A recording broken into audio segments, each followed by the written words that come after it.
یه چند تا سوال از نماد علمی حل کنیم. دقت کن. میگه با نماد علمی نمایش دهید. ممیز رو باید اینجا قرار بدم. پس میشه 4 ممیز 8 7 3 9 2 ضرب در 10 به توان. ممیز رو گذاشتم اینجا. میشمارم ببینم سمت راستش چند تاست. 1 2 3 4 5. الان عددی بین 1 تا 10 ضرب در 10 به توان n که n شد 5. ممیز باید بذارم اینجا. پس می نویسم 2 ممیز 9 ضرب در 10 به توان منفی میذارم چون با 0 ممیز شروع شده. ممیز رو کجا گذاشتیم؟ اینجا. فاصله بین این ممیز و این ممیز رو میشمارم ببینم چند تا عدده. 1 2 3 4 5 6 7. پس میشه 2 و 9 دهم ضرب در 10 به توان منفی 7. ممیز باید اینجا باشه.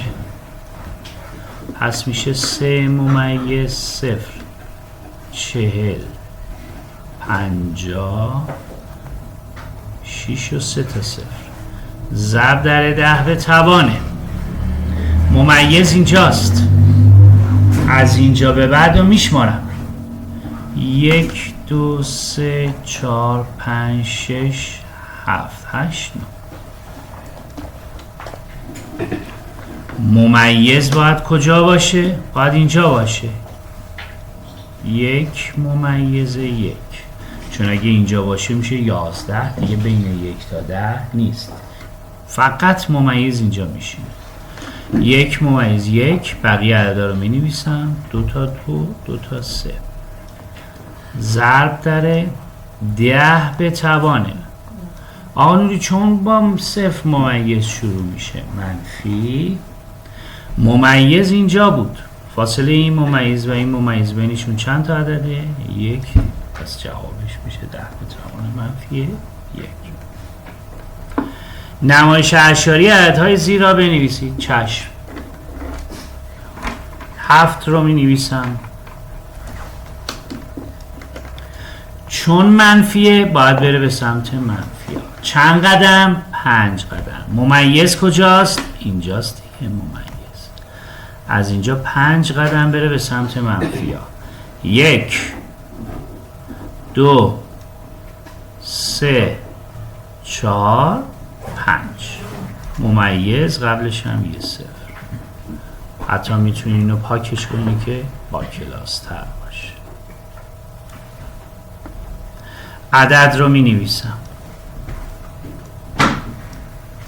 ممیز کجاست؟ اینجاست. از اینجا باید 2 قدم بره به سمت منفی. 2 قدم برو.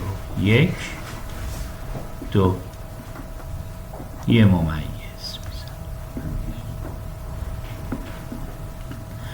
بعدی عدد رو می نویسم. ممیز اینجاست. از اینجا باید حرکت کنم. 3 قدم به سمت راست. 1 2 3. 3 قدم به سمت راست حرکت کرد. عدد رو می نویسم. ممیز اینجاست. باید حرکت کنه به سمت راست. چند قدم؟ 10 قدم. 1 2 3 4 5 6 7 8 9.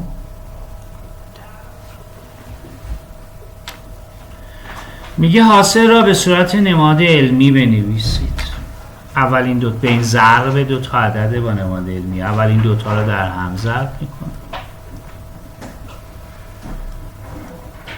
این 2 تا رو هم در هم ضرب. یه لحظه گوش حواستون جمع باشه.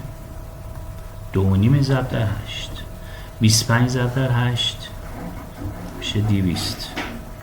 یه رقم ممیز داره از سمت راست میشمارم و یه رقم ممیز بزنم.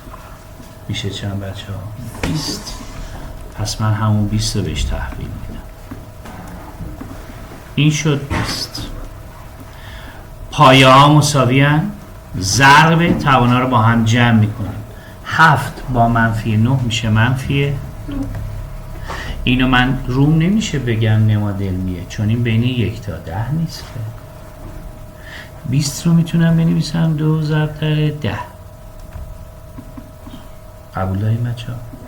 بله. اینم که هست 10 به توان منفی 2. 2 رو خودشو مینویسم. 10 که توان نداره توانش چنده؟ 1. پایا مساوی توانا رو با هم جمع میکنم. 1 با منفی 2 میشه منفی 1. پس جوابش به صورت نماد علمی میشه. بعدی اول این دوتا رو باید به هم ضرب کنم. 374 ضرب در 1 ممیز 2. این دوتا رو هم در هم ضرب کنم. 10 به توان 4 و 10 به توان 4. اینا رو در هم ضرب کنم جوابش چند میشه؟ 0 ممیزه. من اینو در آوردم 44 88. درسته بچه ها؟ اینم که میشه 10 به توان پایه ها مساوی توانه رو با هم جمع. اما این نماد علمی نیست، چون بین 1 تا 10 نیست. میخوام به نماد علمی تبدیلش کنم. 10 ممیز 8 رو ولش کن، اصلا باش کاری نباشه. اینو میخوام به نماد علمی تبدیل کنم مثل همین قسمت اول. ببینید چی کار میکنم. میگم باید ممیز اینجا باشه تا بین 1 تا 10 باشه، یعنی 4 ممیز 488 ضرب در 10 به توان. ممیز رو گذاشتم اینجا. فاصله این ممیز و این ممیز چند تا عدد بینشه؟ یه دونه. منفی هم باید باشه چون با 0 ممیز شروع میشه. پس میشه 4 ممیز 488 ضرب در 10 به توان منفی 1. اینم که 10 به توان 8. اینو خودش رو می نویسم. 10 به توان منفی 1 با 10 به توان 8 میشه 10 به توان 7. آخرین مثال. اجازه بدین جوابش رو اینجا می نویسم. باید 1 ممیز 2 رو تقسیم بر 9 ممیز 6 کنم. ضرب در اینم تقسیم بر 10 به توان منفی 7 و تقسیم بر 10 به توان منفی 5. 1 ممیز 2 تقسیم بر 1 ممیز 6 من انجام دادم شد 0 ممیز 125. ضرب داره پایه ها مساوی تقسیم توانا رو باید از هم کم کنم. منهای 7 منهای منفی 5. دوتا عدد پشت سر همه منفی در منفی مثبت. این که میشه 10 به توان منفی 7 با مثبت 5 میشه منفی 2. اما با این موافق نیستم چون بین 0 و 1 بین 1 و 10 نیست. درسته؟ باید یه کاری کنم بین 1 تا 10 باشه. خب ممیز رو کجا بذارم بچه ها؟ ممیز میشه اینجا. پس میشه 1 ممیز 25 ضرب داره 10 به توان منفی داره چون با 0 شروع میشه. فاصله این ممیز و این ممیز چند تاست؟ آخر سر شسرفته تحویلش بدم. 1 ممیز 25 ضرب داره این دوتا هم با هم پایه ها مساوی توانا رو با هم جمع میکنن میشه 1 ممیز 25 ضرب در 10 به توان منفی